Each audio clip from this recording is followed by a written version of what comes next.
Yeah. So, like I said, first time doing this, maybe there's a way to reorganize this. I was going off of what Greg did a couple of years ago, and this is the way he organized it. It might be, what was it? Was it the first class or second class? We were done in like an hour. So it might be we tackle, Germany or something, tack that onto the end of, last week's lesson 2 in the future. I don't know. So what I did, because there's a lot to cover, what I did today was kind of bold the things that I think that they would ask as test questions, and we can kind of go through it like that. And I did a kind of dry run yesterday, and it didn't take as long. So I don't know. Of course, I wasn't going into this, I'm not going to read every slide to us, because that doesn't help anybody. So what do we think? I think we just kind of give it a go. And then I think our homework before next Friday is more important, which is to drink every beer style they're testing us on, but also to really dig in and finish tasting beer and go over the PowerPoint. And I'm going to compile, or I'm just resend out a whole master email of all the quizzes that we've done. And then you can kind of refresh that way as well. Hey, Connor. Yes, sir. For next Friday, do you think we should have someone cover our phones for us, or do you think we'll be okay to be able to step in and out if we need to take driver phone calls or something? I think like ideally you want someone covering your calls. Okay. Let me know if that's, if I can communicate that to managers too. Would that be helpful?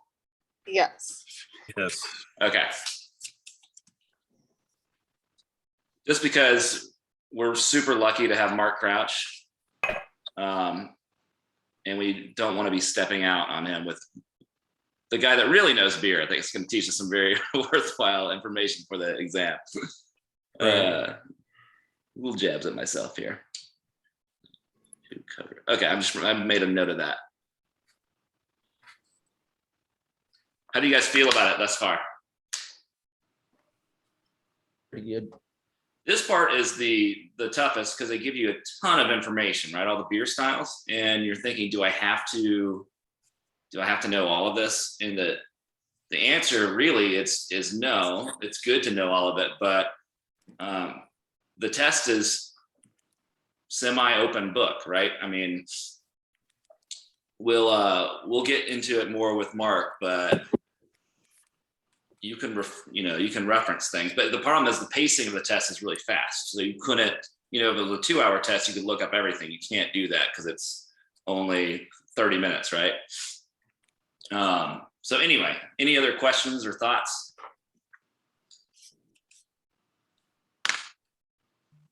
All right, cool.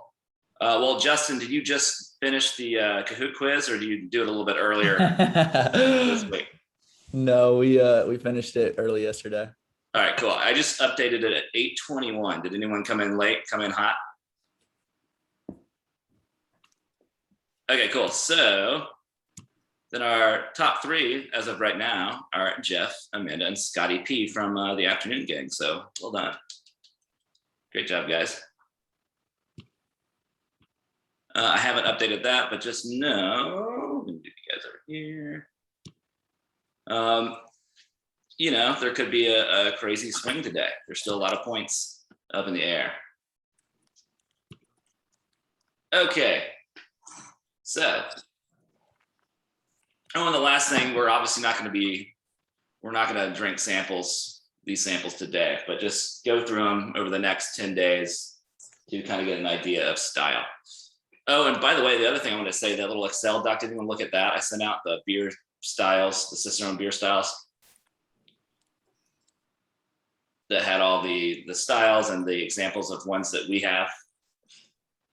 So just wanted to mention, I think I sent that out, that that's what that's if you're studying for Cicerone, those are the actual beer examples they give that they would test you on, those 3 or 4. So I know we have some other styles that would go into that Excel, but those are the ones so they actually do test people on, Warsteiner or Polliner or whatever, right?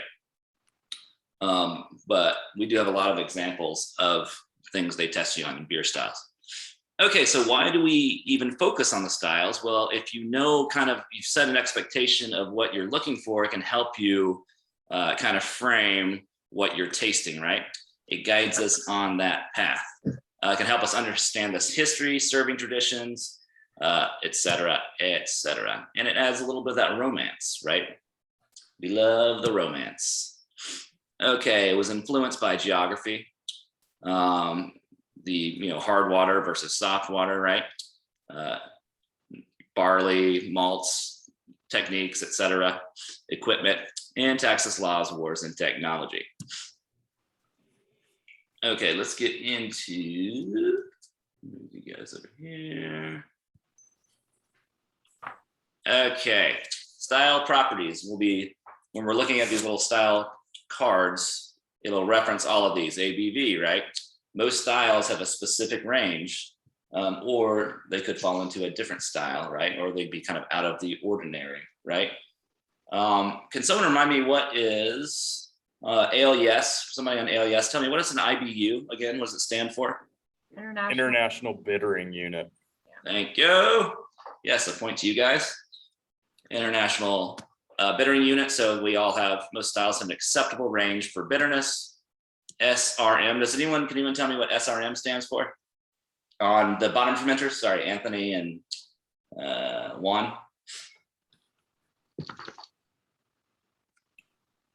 That's actually something I don't know. Oh, cool. So all you need to know, it's the color range, right?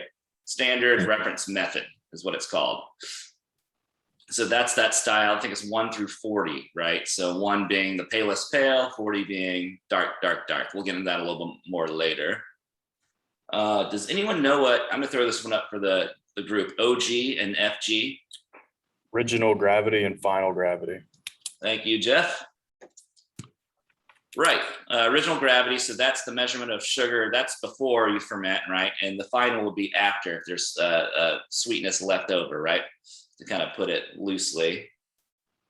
Okay, other things we talked about with style or origin, appellations that are regulated like Kolsch or Pilsner, and then different processes, techniques, et cetera, et cetera. And then ingredients. Any questions here? Easy enough, right? Okay, remember we said for color scale, we said SRM, the standard reference method. So down here would be 1, right? And 40 would be up here. And then we just talked about IBUs, which play in big time for the perceived bitterness. So we've got a little scale for that. Highly assertive being bitter AF, right? And low being not so much. And then the alcohol scale. Yeah, most beer styles fall between 3 and 13%. So 13 would obviously be up here at the top. Where do you guys like to hang out? I usually hang out in the kind of yellowish to green, light green. What do you guys like to drink? Depends on the time of year. Ooh, I like that. Where are you right now? What are you drinking right now, Anthony? What color are you in right now? Hogwarts alumni, just black coffee. Yeah, nice. I love it. We'll give you a point for that. All right, let's get into Germany. See how much, Juan, this is already flowing so quickly. We'll be done in 20 minutes, I bet, with all of that. Okay. So, and but I got a question for IPA all day. When we're talking about Germany and the Czech Republic, what are we talking about? Lagers or ales usually? Lagers, right? You bet your bottom dollar. Yes, that is correct. Lagers, right? Really interesting, flavorful lagers are their specialty, right? From pale to amber to dark. Okay, let's talk about their malts. Elegant malt depth that is hard to recreate, right? Somebody from the Vice is right, meaning Catherine or Danny. What style of hops is Germany or the Czech Republic famous for? It'd be Floral style. yeah, exactly, right. And you could also have answered noble hops too. A lot of the noble hops come from Germany or Czech Republic, right? But perfumey, floral, spicy, and minty. And then the Reinheitsgebot. Been practicing that word all morning. Just kidding. I'm actually pretty good with German. But most breweries still follow this German purity law that was set back in the 1500s, right? Does anyone know anything about it? The main thing was, I think it basically stated that beer needs to be malt, barley malt, water, and what am I forgetting? Yeast. Thank you, yeast, right? And nothing, so no, it put laws regarding the adjuncts, right? So a lot of German breweries, you can put the symbol on your beer saying, hey, I go by the old rules, right? Okay, lagers are thought to have originated in Germany because of laws regulating the brewing season. I thought that was the coolest thing. I never realized that Marzen, that style of beer, the March beers. So it was basically illegal to brew in the summer months because it was too warm, and bottom fermenting lagers, they didn't do well with the heat. It would spoil the beers. So March was the cutoff date, right, to brew beers in Germany. So they were brewing all these bigger style beers to make it till Oktoberfest, right? Because you've got to brew enough to get you through the summer. And you got to brew them hoppy enough or malty enough or big enough that they last those warm months. Pretty cool. And then Pilsner Urquell, the first Pilsner beer and first brewed in the Czech Republic in 1842. And it took the world by storm. Any questions there? Okay, let's talk about German pale lagers. So Helles, that word means pale or light in German. So we're talking lower on that SRM scale, right? Like pale lager in the US, it's the everyday drinking beer in Bavaria. And Bavaria meaning, is Bavaria northern or southern Germany? Southern. Yeah, it's like the Lederhosen country, right? It's Munich and thereabouts, right? Bavaria. Often enjoyed in big liters, right? Beer gardens, fun stuff. And the German Pils is the hoppier cousin of Helles, right? And it's more popular in northern Germany, Berlin, thereabouts. So let's take a look at the German Pils. So we've got a lot of these slides to cover. Like I was saying, the first one I did like a little bold like this, but it bolds the whole thing. But in the future slides, I just kind of bolded the things I think that they could ask you about. Easy enough. And so we don't have time to cover every single thing, but you can go back, of course, on your own in the next few days and dig in deeper. So I thought it was important to know that it's crisp and refreshing. It's a little more bitter than pale lagers. And let's see, more bitterness than a Czech premium pale lager. So you're down here in that 2 to 5 range, really light. Pronounced bitterness 22 to 40, pretty good. And 4.4 to 5.2%. Okay, then we're gonna talk about Czech premium pale lager. So I bolded the spicy Saz. I don't know if I'm pronouncing it right, that hop aroma. Can anyone, what's going on? What is this hop? What is special about Saz? Can someone tell me an alias?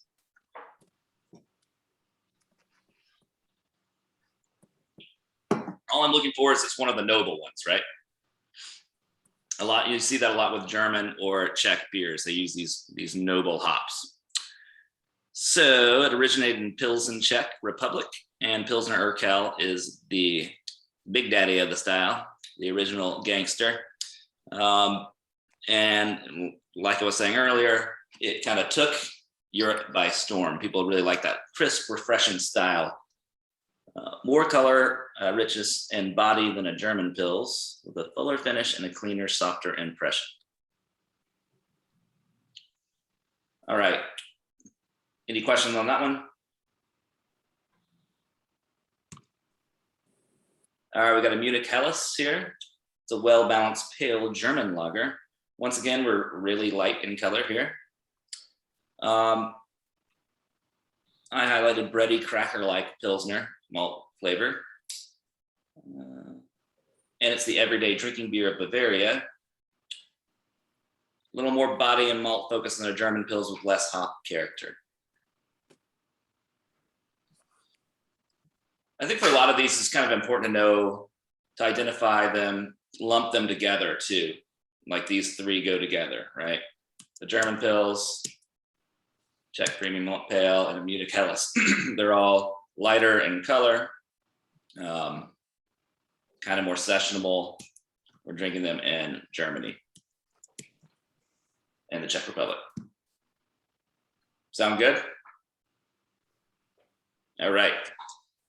Let's talk about the Rhine River rivalry.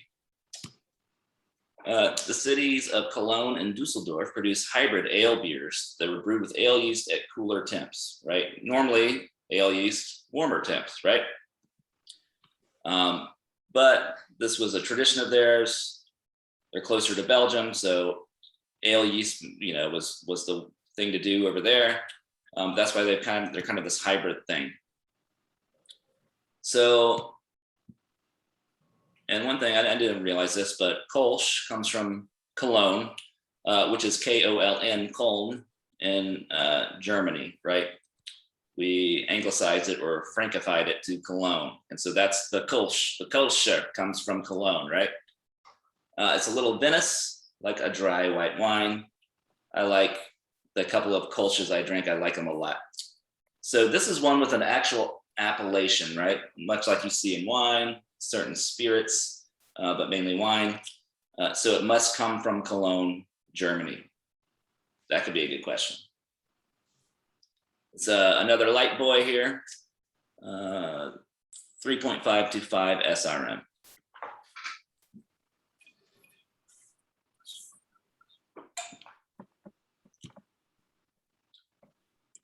Any question on those?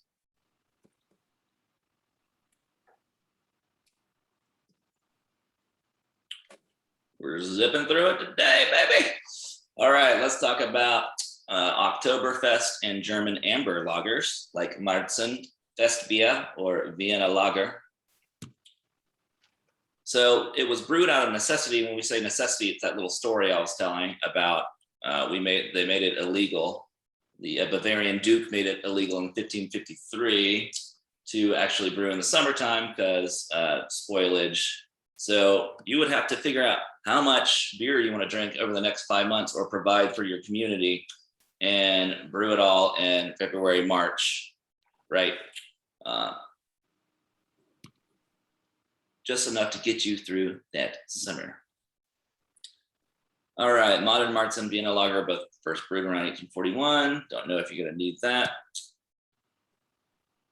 But Fest beer is now the modern day Oktoberfest beer, right? It's a little bit lighter. Will y'all excuse me, my cat wants to need something. She's not entertained 24/7, so she's freaking out. 1 second. There you go.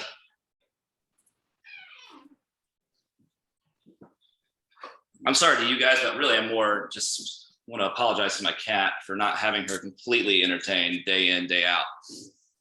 We'll have to get her some treats or something. All right, let's talk about Marzen. Malty, toasty, bready, and sweet. So we're starting to get a little darker here, right? 8 to 17 SRM. And a little higher ABV as well. Remember, ABV helps beer keep a bit. So when you're going through, you're brewing this for a 5-month period, especially back then when cold storage wasn't always an option, right? So you would brew these beers stylistically a little bigger to last. Brewed in the spring and stored in caves over the summer for use in the fall. Okay. Any questions on that?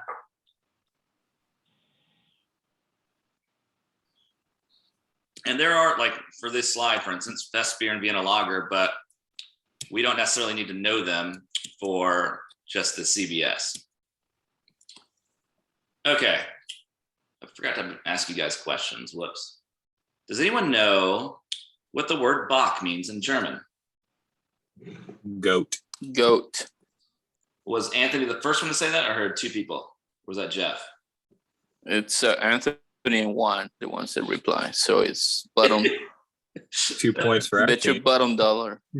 Bet you bottom dollar. I want to bring that phrase back.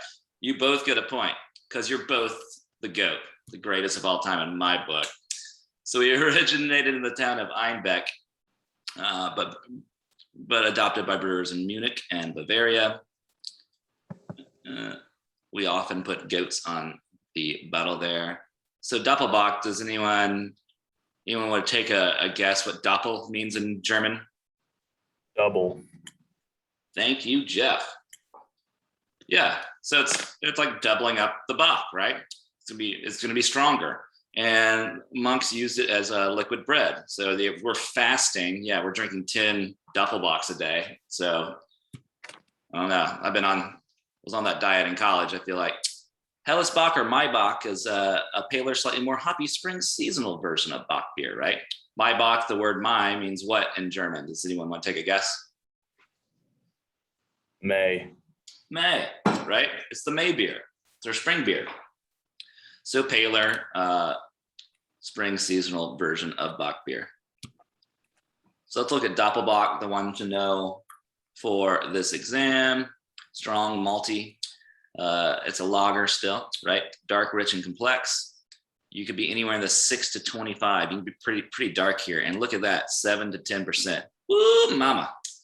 So once you kind of go into this SRM scale, oftentimes it'll kind of correspond to some of these darker malty flavors, toasty, caramelly, dried fruits, chocolate, et cetera, liquid bread, we just covered that, fuller bodied version.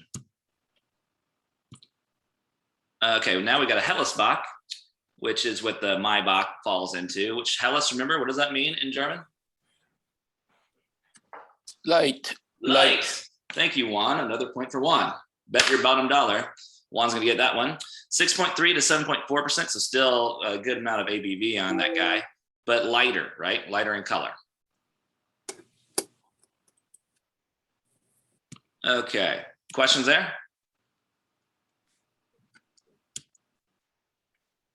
All right, let's get into German wheat beer.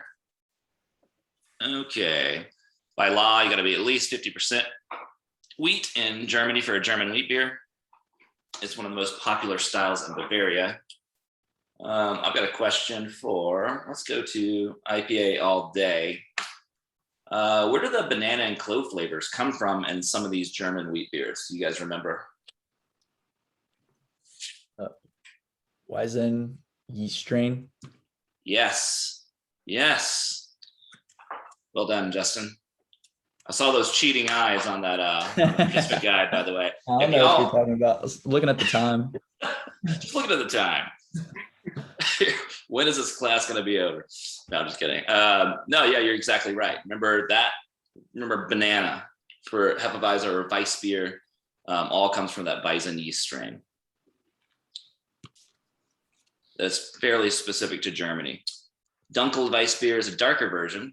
So we're using some caramelly hops or darker malts, right? Sorry, not hops, malts. And Weizenbock is a strong version that may be pale or dark and has added complexity. So Weissbier here got a long history, Southern Germany in the 1500s. And it was a very fancy pants beer, right? For the royalty. So fruity, spicy, effervescent, and still super light, right? And you're gonna get that nanner flavor, nanner and clove and bubblegum. Questions here? It's all coming together. Here's a way we can do some points. Who can name an example of Weissbier that we carry? Hollander Hefeweizen. Yes, thank you, Anthony. Danny, I read his lips. Danny goes. He was I'm on. sorry, I said Koenig Ludwig. Oh, okay. Yeah, that works. Where'd you go? Where are you, Danny? Can't find you. Come back to me. There you are. I think Anthony got one. Yeah, Polliner. And we could say when I'm asking some of these German or English, you can say American versions too, because they were actually on the Cicerone thing. So Sierra Nevada has a Kellerweiss, right? Hefeweizen. We could say that as well. All right, German sour beers. Let's talk about them very briefly. So a lot of these styles were lost, right? Because remember that Reinheitsgebot kind of made a 3-ingredient rule. So a lot of those styles were lost over the years. Thanks America though for bringing it back.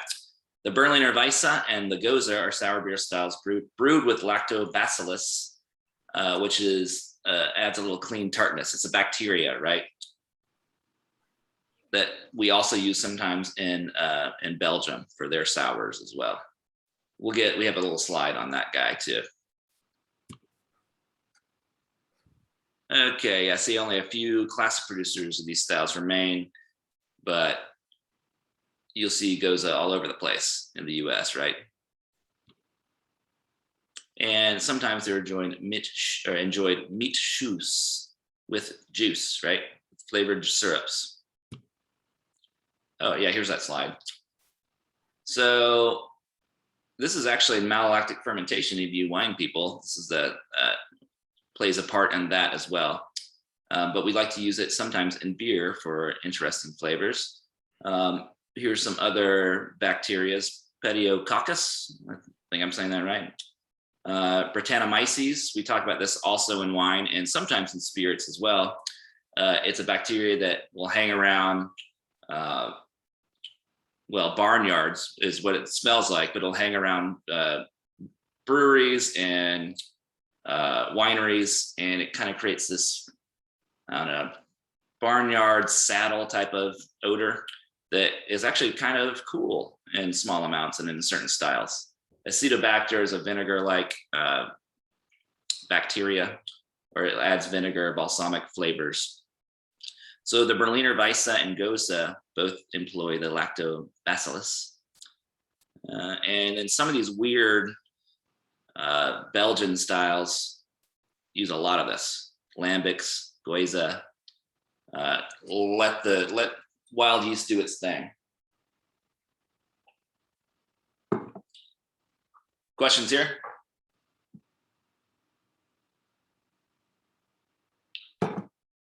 Okie dokie. Berliner Weisse. Look at the ABV here. This is one thing to note. If they're asking you about something German that is this low ABV, that might help you kind of narrow it down. Oh, maybe it's a Berliner Weisse. It's got a clean sourness. That sourness coming from the lactobacillus. Do you hear my cat? Big Berliner Weisse fan over here. She decided to join me again. She goes, I guess this class is a little more enjoyable than staring at the wall. Yeah, we like it over here. And another thing, Napoleon's troops called it the Champagne of the North. It's lively, elegant, light, think really light, really good, and sessionable. You could drink 17 of these and still be okay at 2.8% alcohol, I feel like. So is the only reason why a flute would be a glassware is because they refer to it as the Champagne of the North? Because if you can drink that many, why would you want this much? Yeah, I'd be in the boot, personally. I don't know. That's a great question. Let me write that down. Why do we use... Yes, can I get 20 flutes of Berliner Weisse, please? Exactly. And whatever my friend wants here.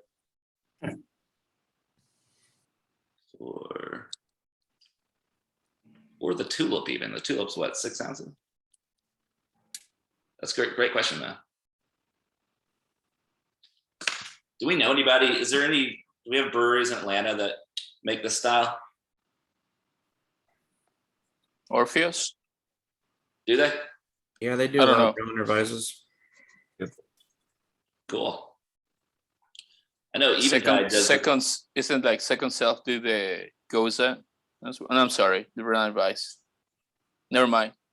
Take No that worries. back. Eventide does a really good Kolsch, I think. Yeah. They're down the street from me.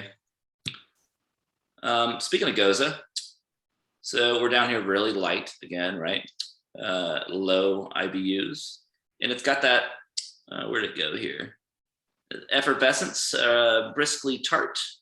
Remember from that lactobacillus? And a fruity wheat beer. Okay, a big resurgence in US craft brewing. We all know that's true. We all know that's true. All right, low ABV.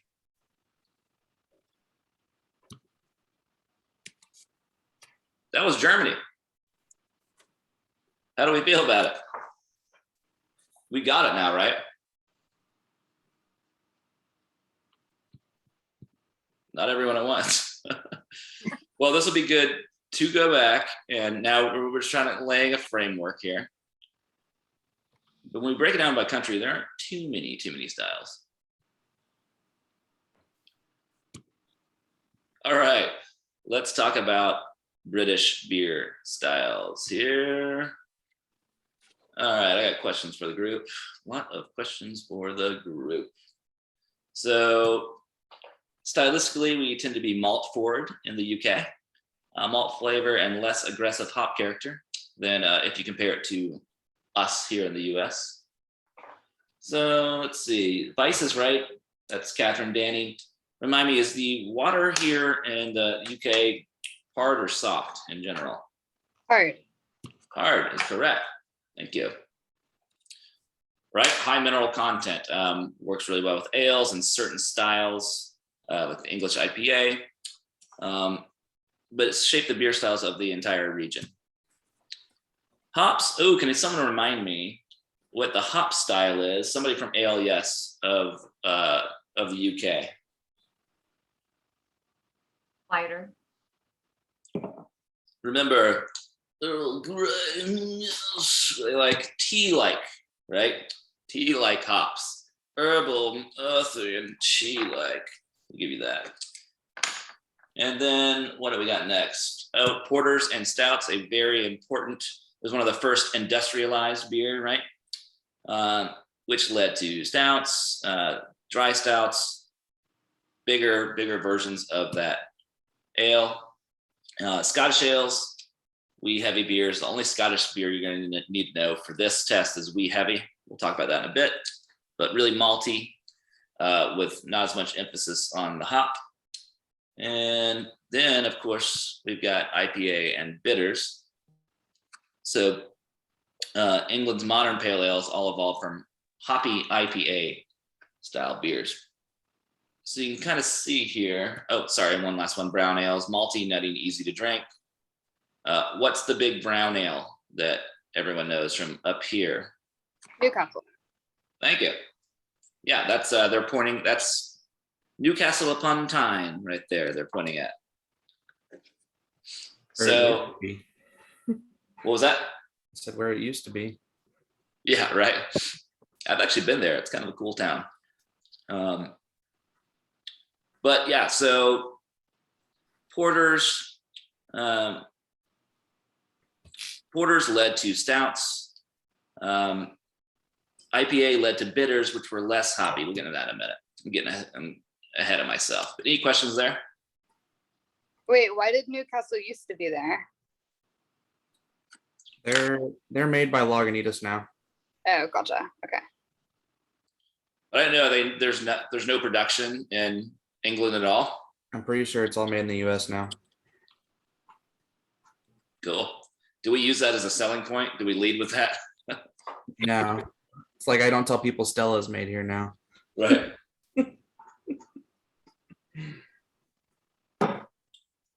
All right. Let's talk about British bitters. I'll be using that accent for the rest of the day.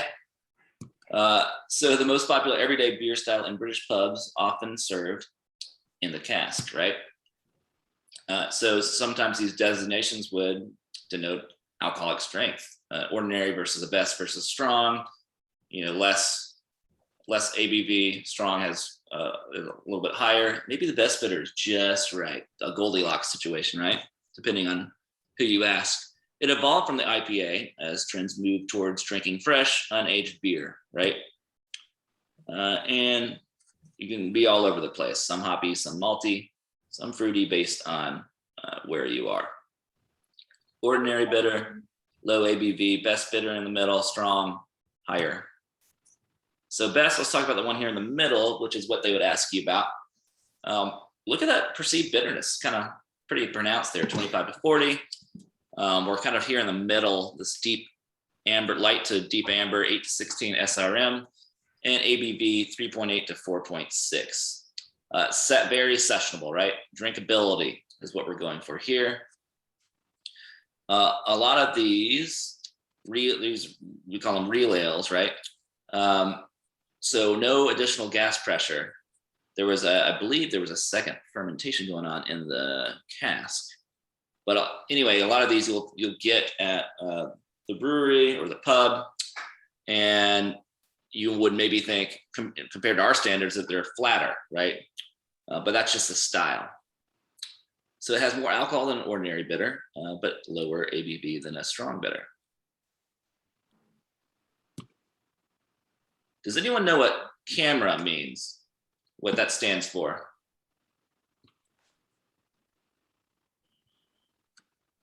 It's something about the real ale. It's a movement in England that is they're trying to go back to brewing the real ales instead of what they're brewing now. It's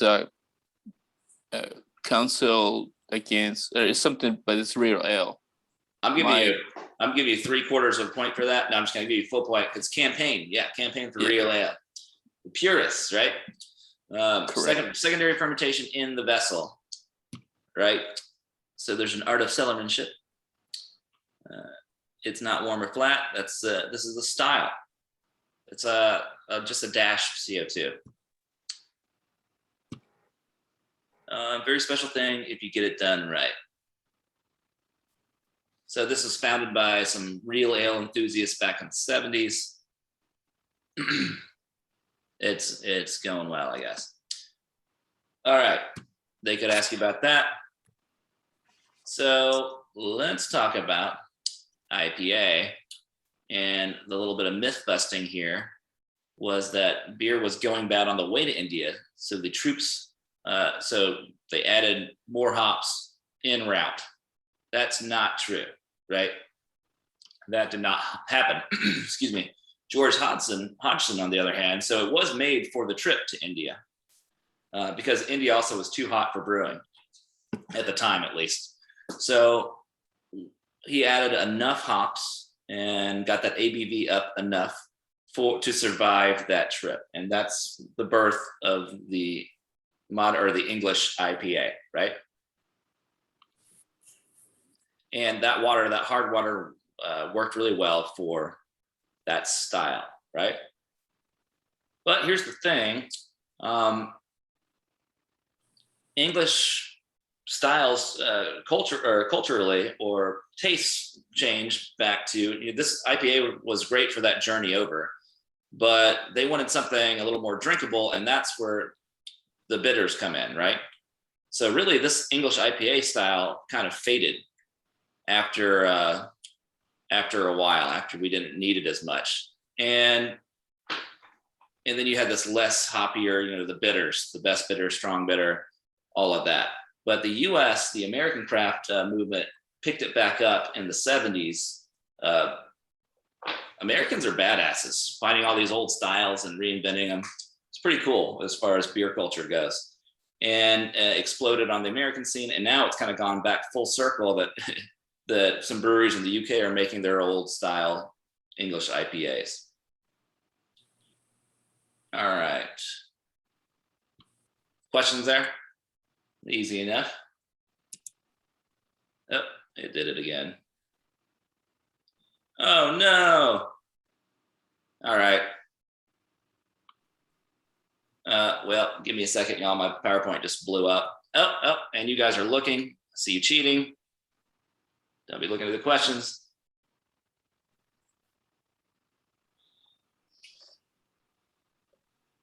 All right. Well, anyone have a good weekend? Anything going on? Give this a second to reboot.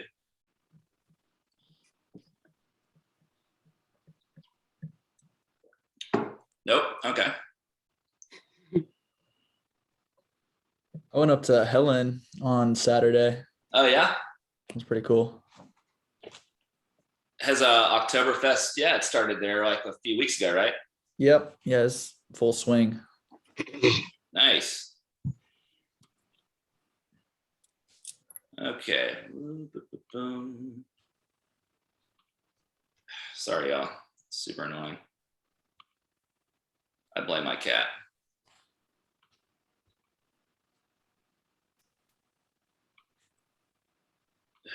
All right, hold on. That's not going to do it.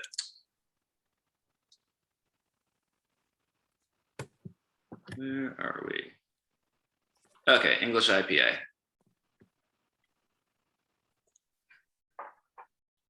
All right, cool. Here we are.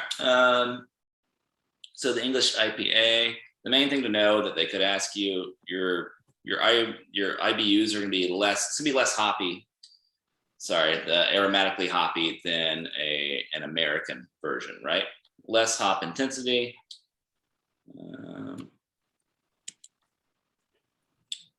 But otherwise 5 to 7.5%, that's not too different. But herbal, earthy from those English hops, right? Yes. And some of those malty flavors because the British love the malts. That's what you need to know about that. Okay, let's get into porter and British dark ales. So there are all these different beer styles at pubs, right? And they would often blend them together for a little bit of variety. And there is the common story, which I guess is a myth, according to our slide here, was this guy named Ralph Harwood was trying to recreate or successfully recreated a style of beer called Three Threads, which were 3 different styles of beer combined together that he then called porter. But really the myth busting part is just brewers back in the 1720s really came up with this style. But it was the first industrial beer, and that could be a good question. That's the Industrial Revolution had started. A lot of country folk were moving to London, right? And they wanted a more, for one, a cheaper beer, but one for that kind of lower class, a sessionable beer, cheaper. That's why they call it porter, because that was the name of that class, the porter class. The porters were, people that, hold on, I'm just kind of talking on my ass here, but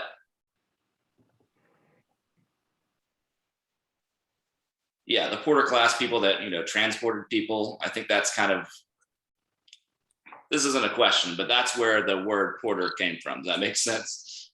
For that lower class in an industrial, for the first industrialized beer. And then some new technology helped the way, paved the way, the hydrometer we learned about a little bit earlier, a few weeks ago. And the Wheeler's malt roaster helped get things going on an industrial scale. Okay. Let's get into British brown ale. Malty, brown, caramel-centric British ale without the roasted flavors of porter. What's the one that we were just talking about a minute ago? Dark ales. Newcastle. Newcastle Brown. Oh, okay. I think I saw Jason mouth it. People on mute. But yeah, that's the one there. It's a kind of average ABV, darker, obviously darker ale. Caramel, toasty, nutty. All right, now we're getting into stout and Irish beer. So what style did stouts come from? From the porter. That is correct. Who said that? Jeff. Well done, right? It's a kind of bolder, more intense porter. It kind of became its own style, and the Irish adopted it as their own. And then it eventually evolved into a sessionable strength, everyday drinking beer in Ireland. Like, someone have an example for us? Guinness. Yes, well played. Guinness comes in at what, 4.5%? What's the ABV? 3.6. Yeah, it's like 3%. Is it Not really? that high. Yeah, it's low. Oh, wow. So yeah, the Irish stout, 4 to 4.5% typically, right? And look at that SRM, 25 to 40. Woo, it's dark. A black beer with a pronounced roasted flavor, similar to coffee. We use the nitro pour a lot for draft versions, as we know. And Guinness made a stouter kind of porter around 1810. Questions there?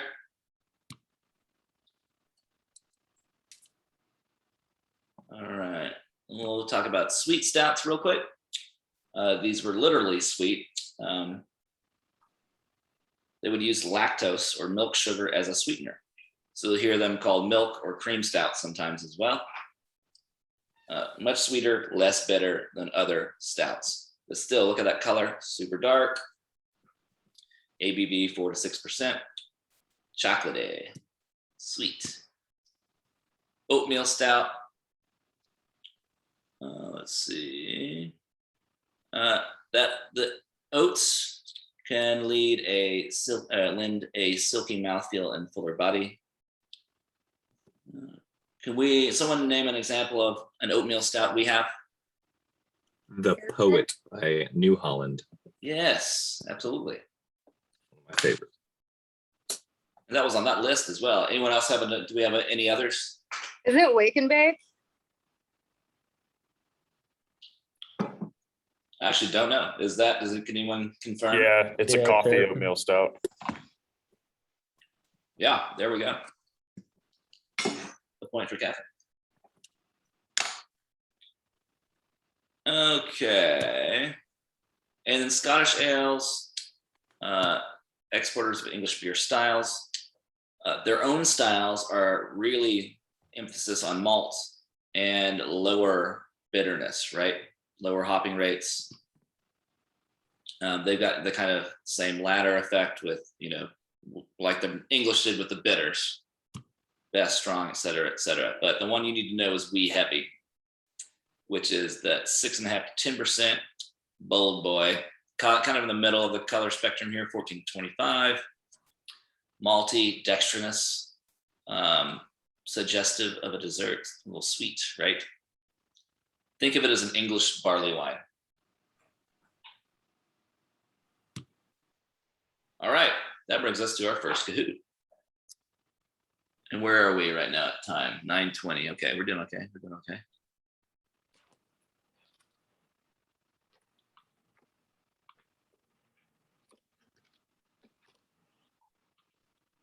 All right, so remember, go to kahoot.it.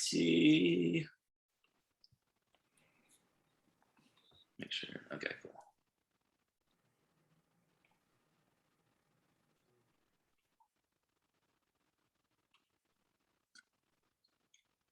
Move you guys over here. All right, that game pin is 325-2988.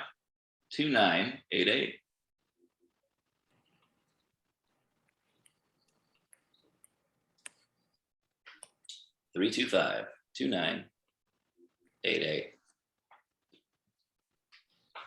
Hold on a sec, mine's being weird today. Technology is not on our side today. Apparently not. Yeah.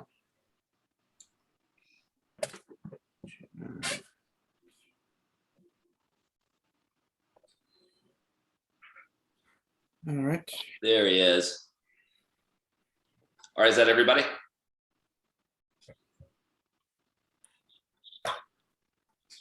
Let's get it rolling. I think we've had 8 questions. Question 1. Compared to English bitters, Scottish ales are generally what? Less bitter, much darker in color, much higher in alcohol, or more hop flavor and aroma?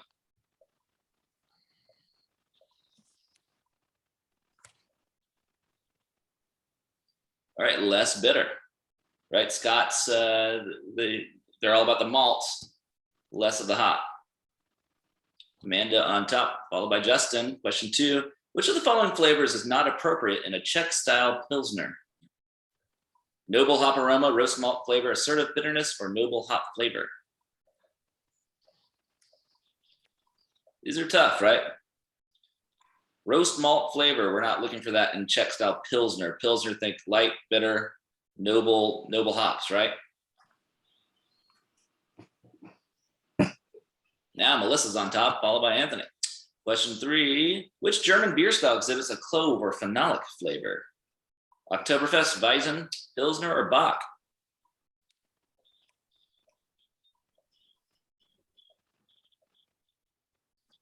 All right, yeah, it's Weizen, right? That with that Weizen strand of yeast, right? And now Amanda's back on, Jeff's on top with Amanda right behind. Question 4, what style includes several sub-styles known by names like dry, foreign, and imperial? Bitter, Scotch ale, stout, or mild ale?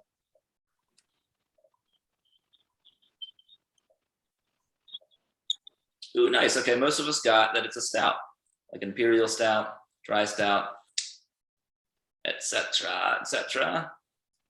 It's getting pretty heated at the top here. Couple more. Question 5. Which of the following beers is made with wheat malt? Pilsner, Bock, Weizen, or Oktoberfest?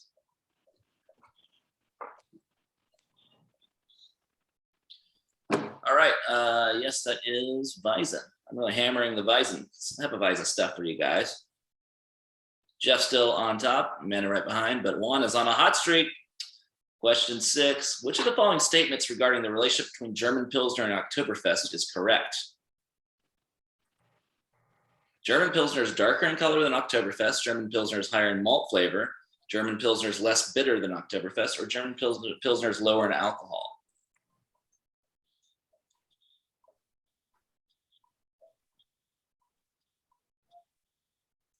All right, German Pilsner is lower in alcohol. Yep, correct.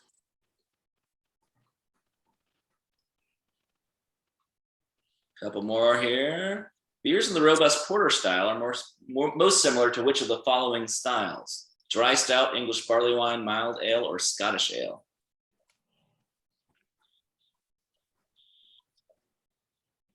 Dry stout, yep.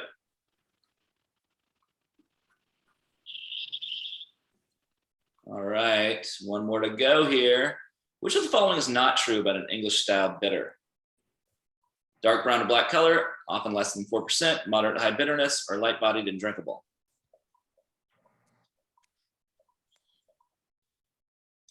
All right, dark brown to black color is not true, right?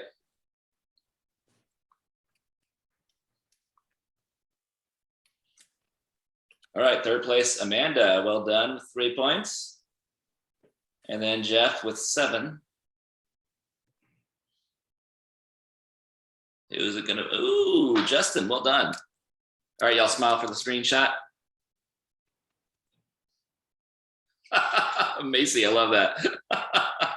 the glam photo. Well done. All right, how do we feel about that one?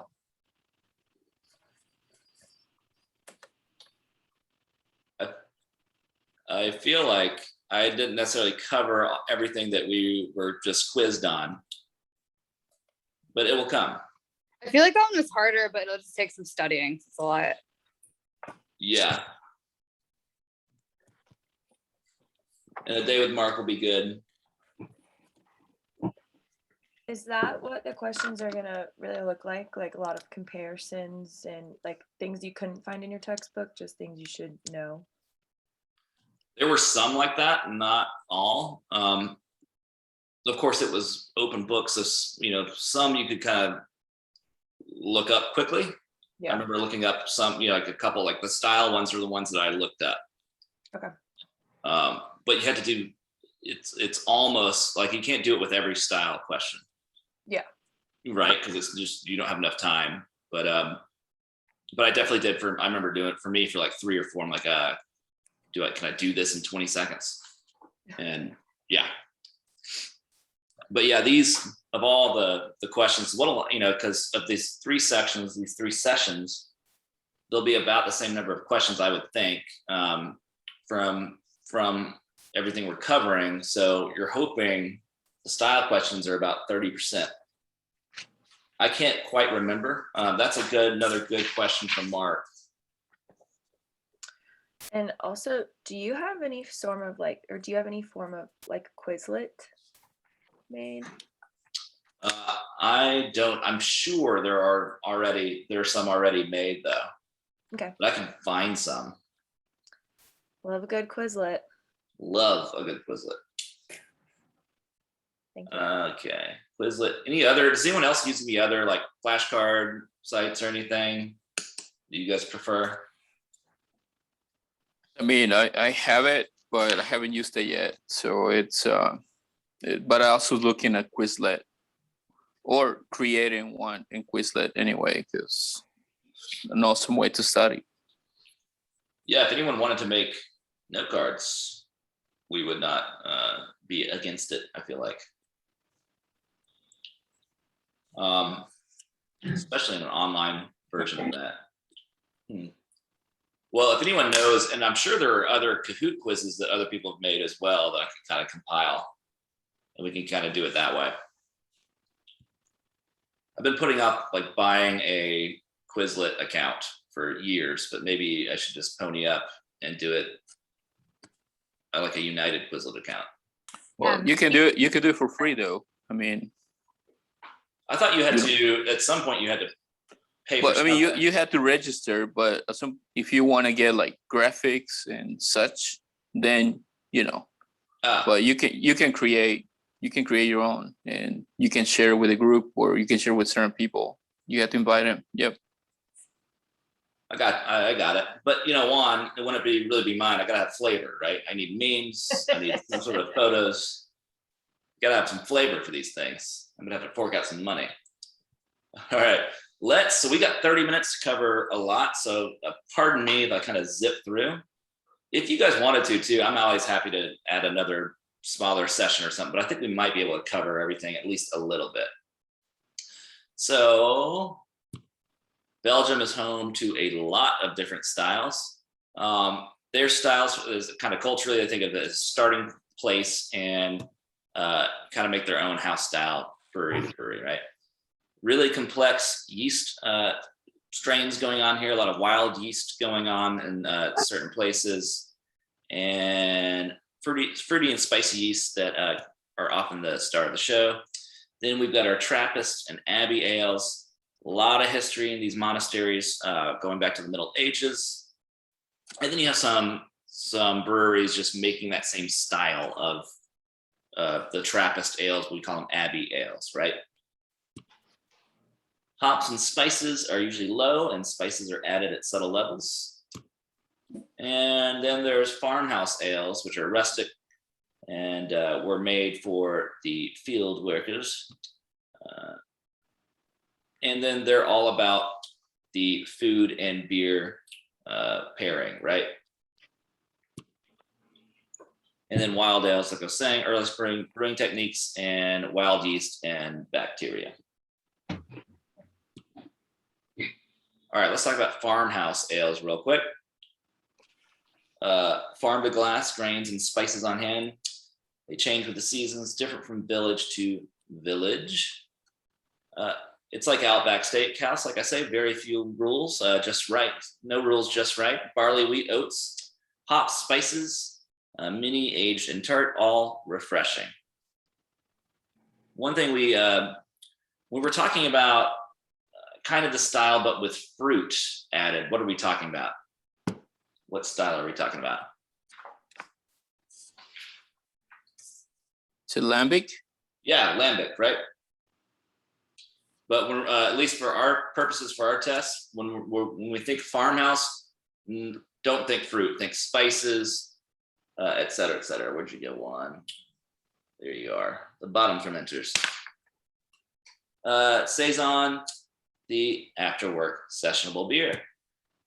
And then Bière de Garde is a French similar style, kind of a northwestern France, kind of bordering, but spicier and less malt focused than a Saison, right? But that they all kind of came from the same place or the same style. All right, let's talk about wit beer real quick. These go back years and years and years, Roman Empire and Belgium. Hoegaarden's one of the ones that kind of restarted the modern style.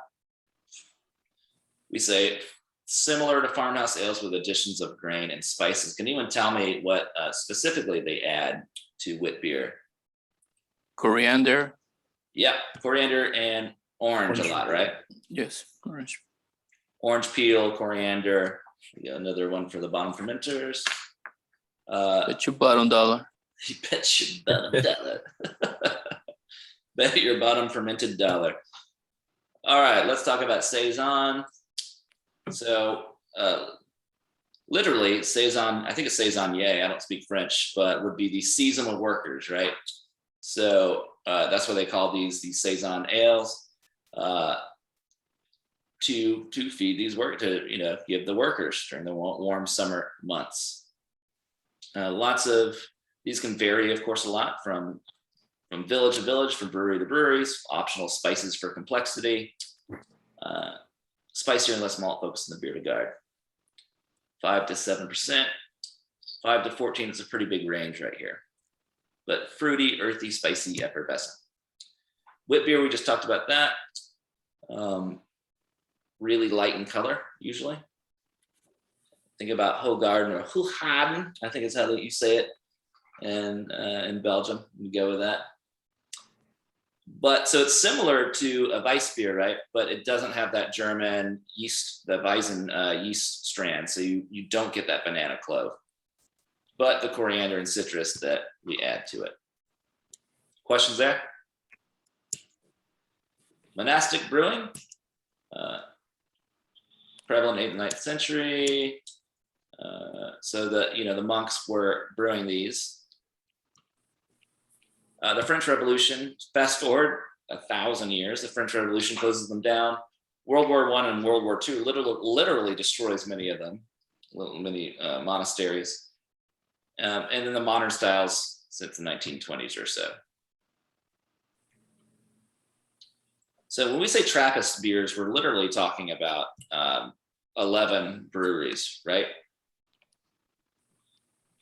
There are 11 brewed on monastery grounds under the supervision of monks, and the proceeds go to the upkeep of the monastery and charity.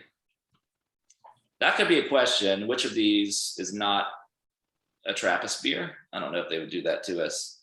So it might be good for us just to be able to recognize some of these, especially the ones up here at the top. Westmalle, Chimay, some of these that would be the most popular ones would be maybe in that question. I don't know if they'd do that to us. That's a good question for Mark. I'm writing it down. Okay. And then they have their own little subsection of styles, right?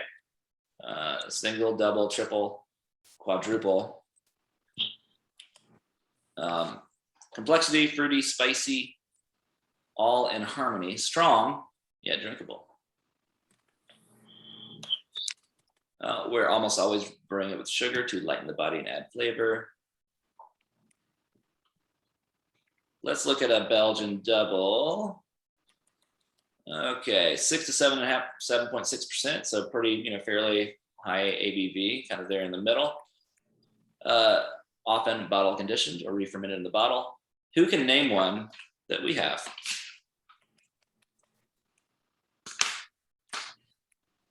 When you're drinking this guy this weekend, know that you're drinking a Belgian double, right? This Ommegang Abbey Ale.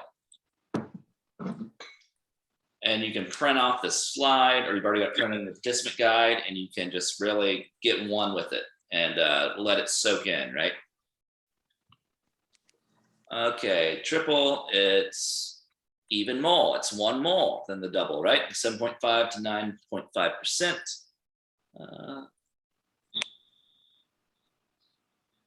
Yeah, so a lot of the same, fruity, floral, spicy, effervescent, but taking it up to 11, right? And then let's talk about the Belgian Golden Strong Ale. Many commercial examples have names that reference the devil. That could be, you'll see them on the devil on the bottle. That could be a good question right there. What can someone name a BGS we have, Belgian Golden Strong Ale? Not that we have. Duvel. Do we not have Duvel anymore? Yeah, we have Duvel. Duvel, yeah, that's it. That's a. When it's in stock. Oh, gotcha. Sorry, now I'm with you. When it's in stock. Yes, I see. In theory, though, I should start saying the rights too instead of that we have. But yeah, it's 7.5 to 10.5%. Big boys, right? But still light in color. Okay, and then a Belgian blonde, fairly relatively new, when we're talking Belgium. Debuting in the 20th century, 6 to 7.5%. Who can name one that we have?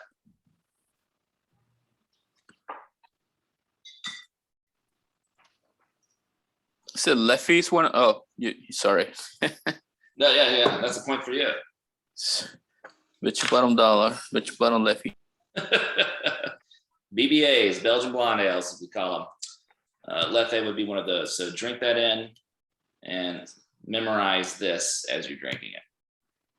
All right, lambic. Remember what I just mentioned? Lambic beers have added to them. Fruit, right? Goes back to the earliest forms of beer making. Spontaneous fermentation is the name of the game with wild yeast. Just let it go. Unique microflora and regions. And it can take as many as 200 different microbes 3 years to create. Oh my lord. Okay, Brettanomyces, Saccharomyces, all these myces, all these bacteria floating around that add really interesting flavors. All right, let's see. So there's that. We're talking about Goiza. We're talking about barnyard horse blanket. That's what does the barnyard horse blanket come from? Does anyone remember? Wild yeast. Brettanomyces. Yes, Juan. Yes, which is a bacteria. Isn't that where the Brettanomyces is the one that causes the wine, the bad wine? It can be a fault. Yeah, some people consider it a fault, but there are plenty of wine styles. It's kind of like in beer, right? If you have too much, it's bad. But there's plenty of wineries that have it, and especially like in France and Spain, you'll get a little bit of Brett, and it's an interesting flavor, right? Did someone say no? I thought someone was like, nope, it's not. I like it. But yeah, 5 to 8%. Fruit lambic. So look for these words: creek, right? Frambois, that's gonna be a question. And pêche, is that how I don't speak French? Is that how we would say it? Pêche, perhaps. So spontaneously fermenting wheat ales, then blending them with fruits.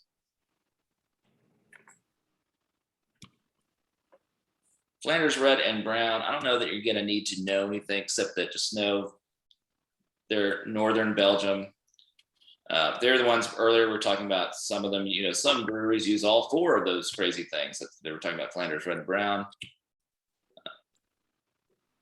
They call it a very wine-like, sweet, sour, fruity, spice, oak, and funky flavors. So is that similar to like a barley wine? So barley wine's a lot higher ABV. Okay. In what ways are you asking? Or what would make you think that? Funky flavors, spice. Yeah. So in that sense, I would think yes. This one specifically, it gets compared to wine a lot. The Burgundy of Belgium. Yeah, but a little less ABV than a barley wine. Complex, sour would be the other thing. A lot of sour things going on, and a red wine-like character. Okay, ooh, got 17 minutes. I think we can do it. Any questions on Belgium?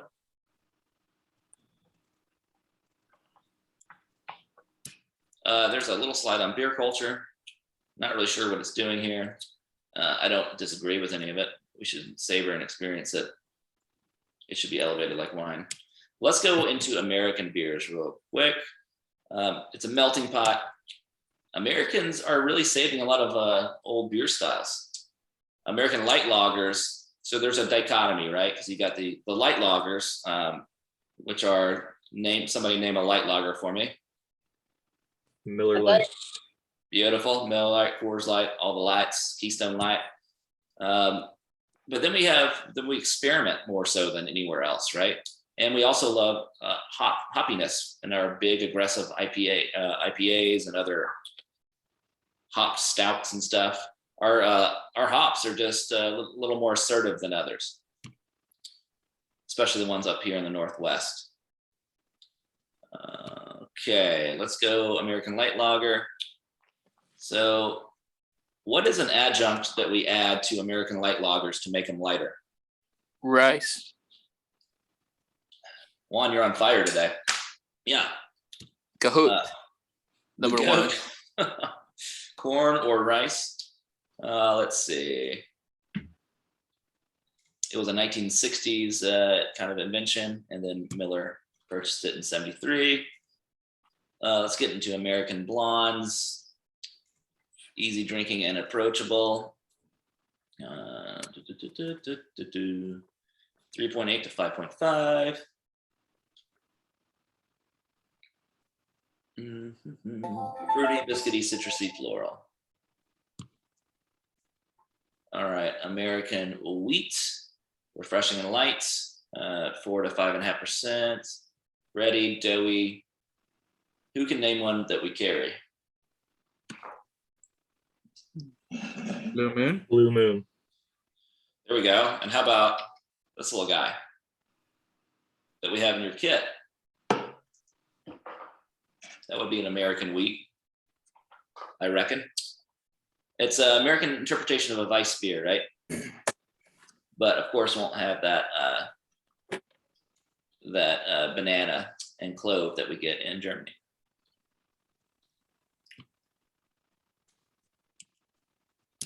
I'm zipping through these. Hope that's cool. American Pale Ale, one of my favorite styles. It's kind of an interpretation of the English Pale Ale, so less hop assertiveness, right? Than an IPA, I should say, but more so than an English Pale Ale.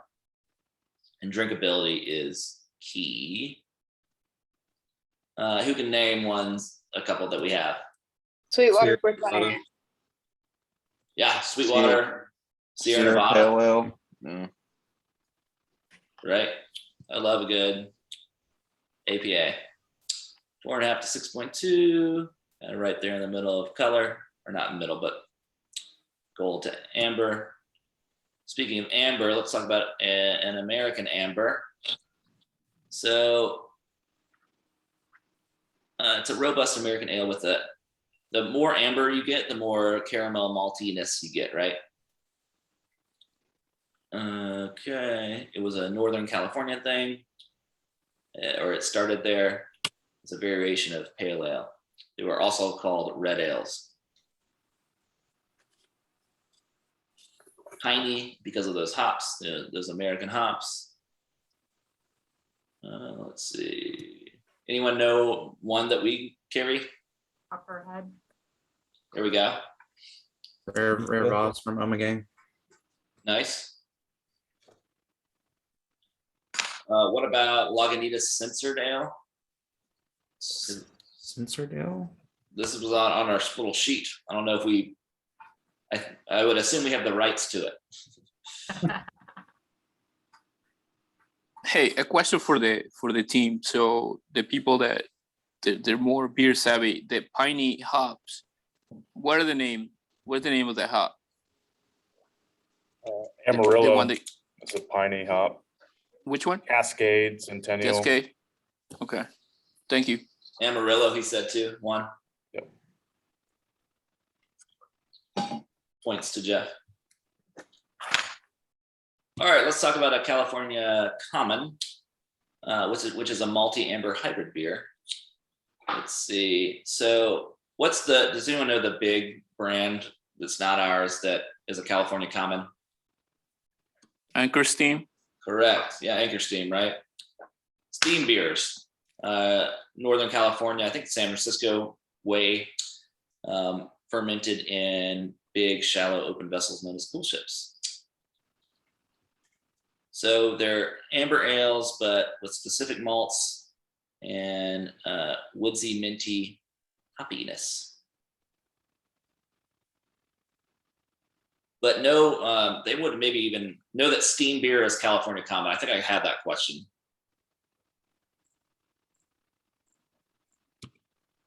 And then the American IPA, of course, assertive bitterness, 5.5 to 7.5%, citrusy, floral, piney, toasty.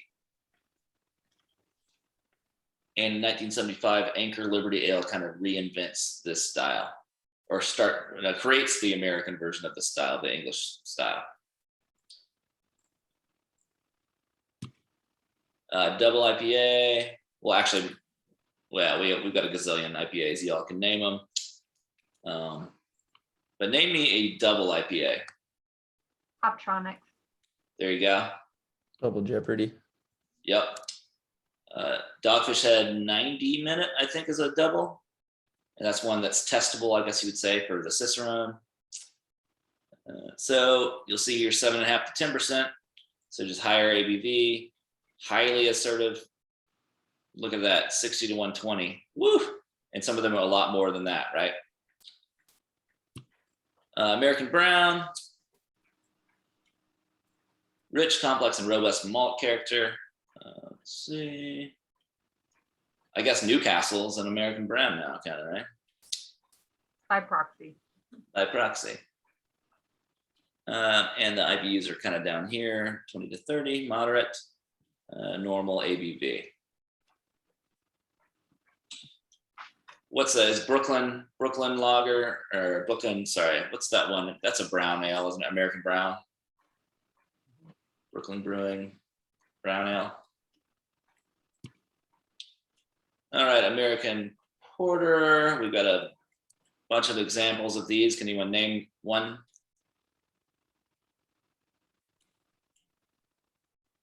Sierra Nevada makes a porter, right? Boulevard does too, I believe. Stronger, hoppier. The big difference between this and English porters would be the hoppiness, right? We'd have to still use those American hops often.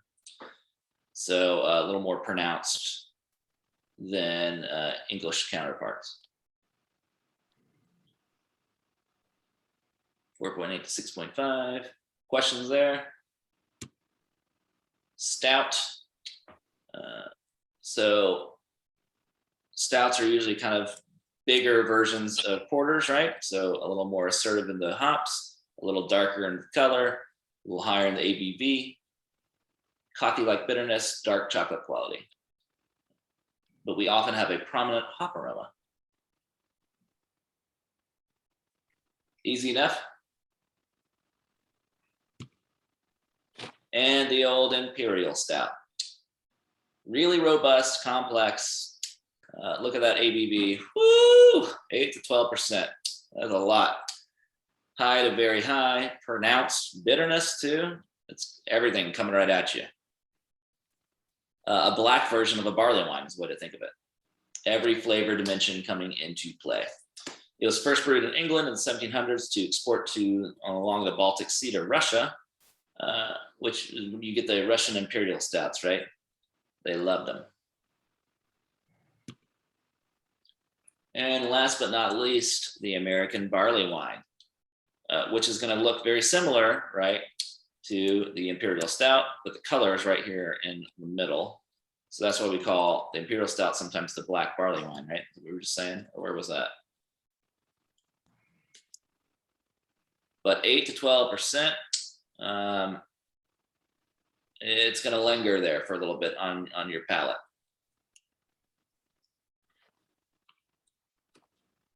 That's it. Questions before we Kahoot? I'm sorry, y'all, we covered a lot.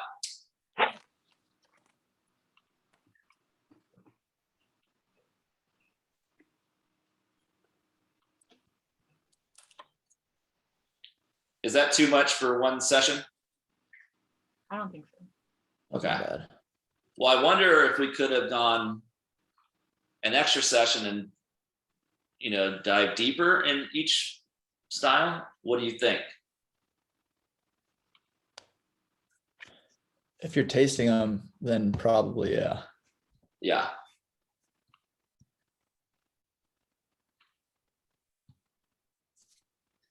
All right, 991-6449.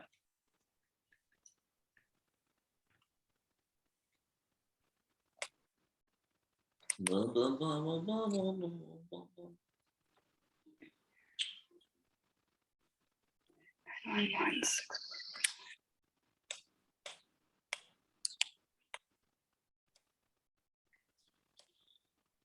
All right, is still got a couple people coming in.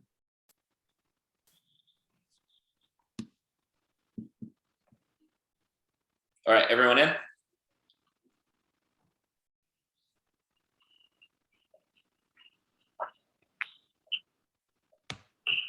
All right, question 1 of 8. Which of the following statements is generally not true of American brown ale? 18 to 35 SRM, overall malt flavor balance, malty with some toasted nutty caramel flavors, or alcohol of 6.3 to 6.9%.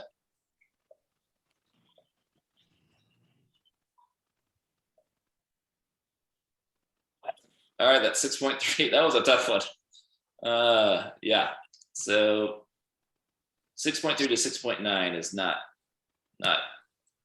correct there. Way to go, you three. Question 2. This group of Belgian beer is generally elevated high in alcohol and never made using fruit or spices. What is it? Is it farmhouse beers, lambic beers, Abbey and Trappist beers, or all of the above?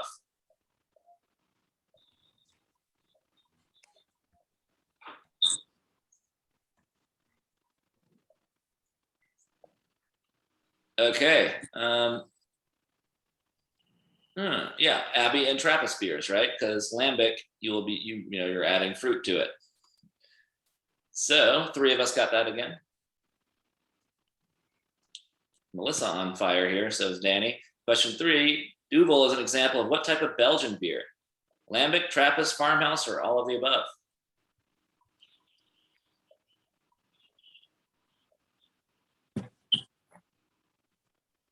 Nice, Trappist, right? Yes, exactly. Okay, is it Abbey or Trappist? Question 4, which of the following is not a likely trait of an IPA? Assertive citrus or piney hop aroma, bitterness in excess of 40, golden to amber color, or alcohol 4 to 5%. Nice, most of us got that one, because remember, we're usually, 5 to 7.5? We're talking IPA, thereabouts. A couple more here. In which of the following beers would haze be a sign of a likely problem with the beer? Bavarian Hefeweizen, German Pilsner, Belgian Wit, or American Wheat?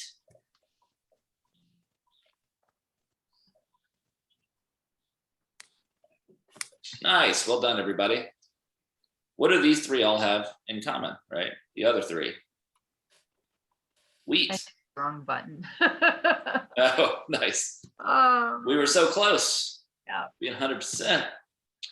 Question 6. Which of the following is considered to be a farmhouse style of beer?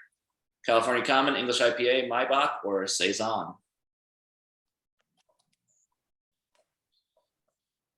Nice. Well played. Saison. Question 7. Belgian framboise brewed with what unique ingredients? Apples, cherries, peaches, or raspberries? Nice. Okay. Yeah, raspberries. Cherries. Does anyone remember the name for cherries? Kivik. Kriek. Greek, K-R-I-E-K. And pesh. Pesh for peach, like Depeche Mode. This beer style has many examples whose names reference the devil. American IPA, Belgian Golden Strong, Dry Stout, or Strong Scotch.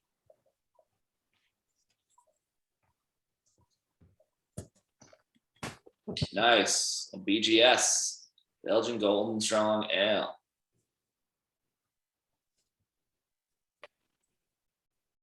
All right, Juan, well done with 3 points. And Melissa snagging 7. And who we got on top? You know it's Jeff. All right, smile for the screenshot. Nice. All right, that's it. Coming in at 9:58. What are we thinking? How are we feeling? It's a lot It's a lot. for me. Anyone else? Anyone? We got this. We got 10 days. We've got beers to drink. Does anyone finish tasting beer? I think that would be good to at least the beer styles, the last few chapters would, start. I think that those would be most important. And then I'll send out some study resources, some flashcards, some Quizlets, some Kahoots, and then we will gather at Terrapin and give this thing the old college try, as they say. All right, cool. Any other thoughts, questions, anything else? Well, good deal. Oh, go ahead. You got anything? You got something, Juan? Yeah, are you gonna do the Quizlet thing? I'm gonna look. If anyone, feel free to also look yourself and share with the group. That'd be great. I've definitely got it on my list to look for some Quizlets. And maybe I'll. Thank you. Yep, you got it. All right, guys. Thanks so much. Thanks for your time, and be looking out for an email in the next day or so. Awesome. Thanks, Thanks, Connor. Thanks, All right. Connor. Adios.